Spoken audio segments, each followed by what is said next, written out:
So today we're going to make what we have named energy cookies. And they use all natural ingredients. There's no processed sugar, no eggs, no butter, all that stuff. And they're very popular. So, first thing we need is tahini. And if you buy the tahini at Superstore, it's quite liquid and it's really nice to work with. I would say about half a cup. This is how we measure. Half a cup of tahini, and then I use, you can use peanut butter. I use almond butter. Same, about half a cup. Let's see.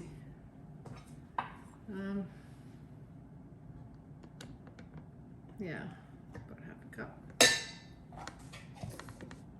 Or more, give or take. It really doesn't matter. It's a really easy going recipe. Vanilla, a good teaspoon, but if you get vanilla from Mexico in large bottles, you can afford to just chug-a-lug it in there. Bananas, 4 mashed bananas, and this makes a really nice moist mixture. So I just mash them up. And I make these probably every 3 days. And I give them to everybody. They're loved by many. They are enjoyed, yes, and they're really great. I'm feeling a bit peckish and you just need something to tide you over. Or breakfast, because I'm not a real big breakfast person. But a cookie with my coffee is nice. So, mashed bananas. So nut butter, bananas, Vanilla, and vanilla. bananas. So there's our wet mixture. Mix that all up. And that is basically what it looks like, the consistency of it.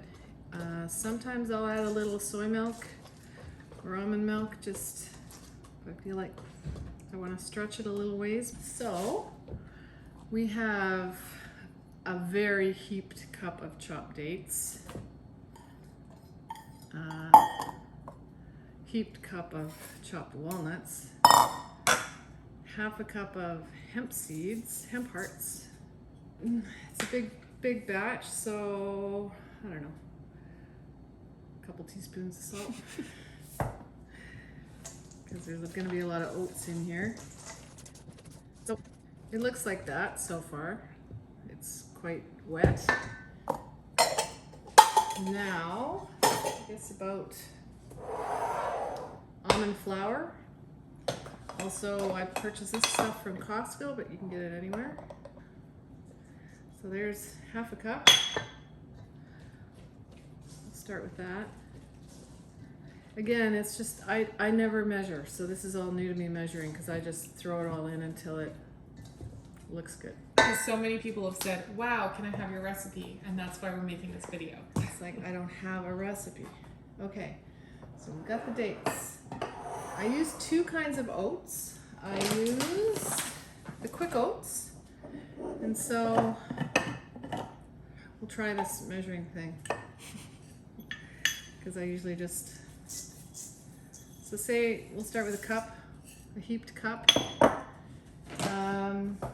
I'm gonna throw a little baking soda, because I understand it makes them taste better. These cookies don't rise. They are like a granola bar. So there's, teaspoon. Half a teaspoon or a teaspoon? Kind of. I don't know. This is just a regular spoon.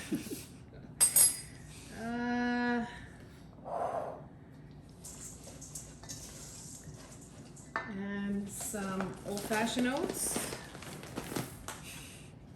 Trying to measure. This isn't how I work. I'd say 1.5 cups. We'll go with that to start.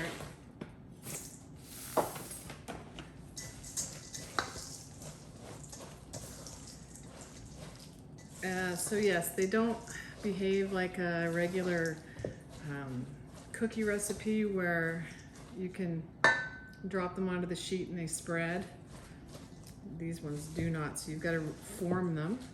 So also, I buy this at Bulk Barn. It is unsweetened coconut, but it's flakes. It's really nice. So I use a lot of this stuff. Where?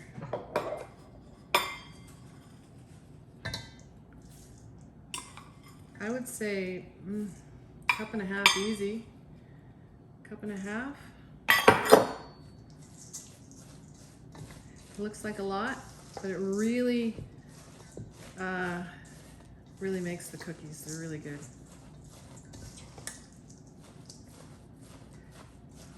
And you could play with, this recipe has evolved over time. Like if you Yes. didn't have one of these ingredients, you could probably use your common sense and just Well, try something else. this all started with River Grandpa. Used to make these breakfast cookies in Mexico, and all they were bananas, oatmeal, and peanut butter. That's all that went in there, and they were really good. So we've just kind of kept adding and adding and adding, and here we are. So we're gonna add another, I don't know, half a cup of quick oats and another, say, quarter cup of almond flour, just to kind of bind it a little more.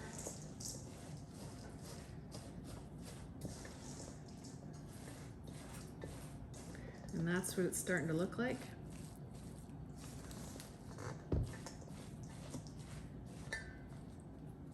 And they tend to stick to your fingers when it's ready to go, and these ones are, it's still quite moist, so I'm gonna add another half a cup of the old-fashioned oats.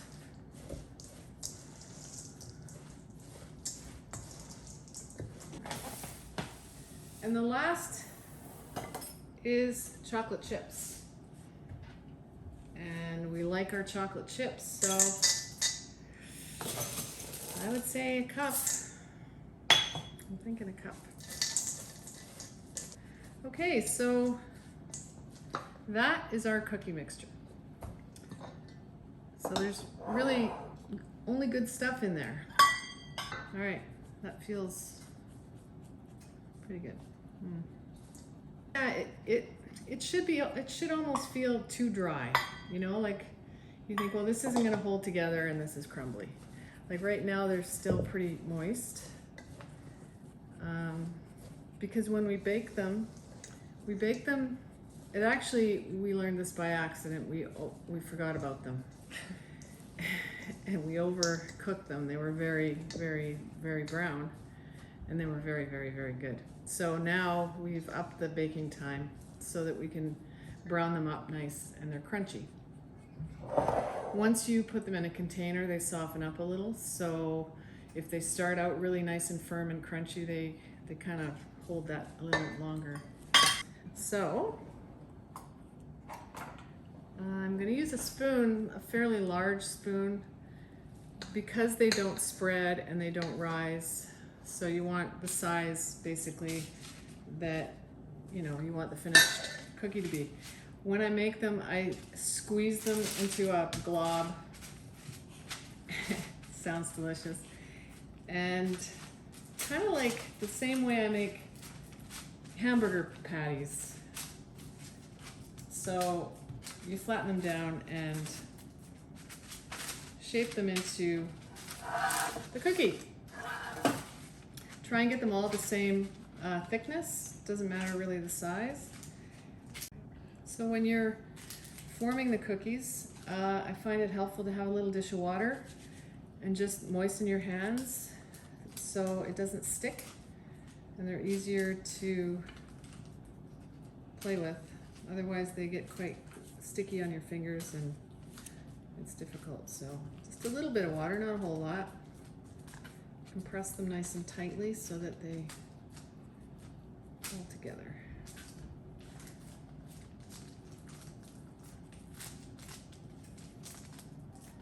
And we were thinking, you know, you could make these with cranberry and maybe orange rind. Really, any dried fruit. We've made them with dried strawberries. Those are really quite tasty.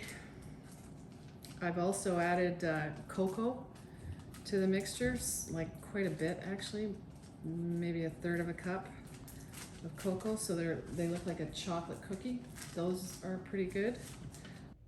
For your easiest cookie experience, we recommend using parchment paper or non-stick baking mat. Okay, so this is the crunchy finished result. I would love to tell you how long it took, but we forgot to set the timer. So I just kept waiting until they were nice and brown, like really crunchy brown. And I've set the next batch for 16 minutes, and so we'll see. But start with 16, and then just keep an eye on them. And I guarantee you're gonna love them. They're pretty tasty. That's it.